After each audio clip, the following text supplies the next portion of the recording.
পণ্ডিতপুর নিবাসী মাননীয় সুন্দর মহেশ বাবু 5 কোটি সোনার সিংহের পরিবর্তে তোমাকে বিয়ে করতে রাজি হয়েছে। বলো মা কবুল। কি যে বলেন মৌলভী সাহেব, রাজি না থাকলে কি আর সেজে গুজে এসে আমার পাশে বসতে? আপনি থামেন তো, থামেন তো। এটা নিয়মের মধ্যে পড়ে। বলো মা আলহামদুলিল্লাহ কবুল। মৌলভী সাহেব বিয়ে বিয়ে হবে না। কেন বিয়ে হবে না কেন? আমি ওকে ভালোবাসি, ওকে আমি বিয়ে করি।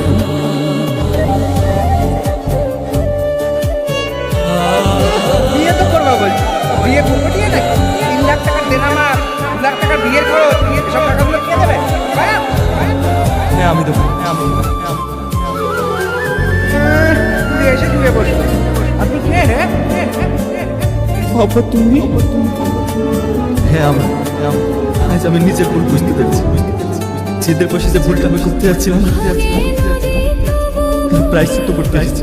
আমি তোদের দাঁড়িয়ে থেকে বিয়েটা দেবো রে, বিয়েটা দেবো। মৌলানা সাহেব, আপনাদের দুজনের বিয়েটা পড়িয়ে দিন, পড়িয়ে দিন। বিয়েটা করিয়ে দিন মানে? আমার টাকা? রামু, এই নিন আপনার টাকা।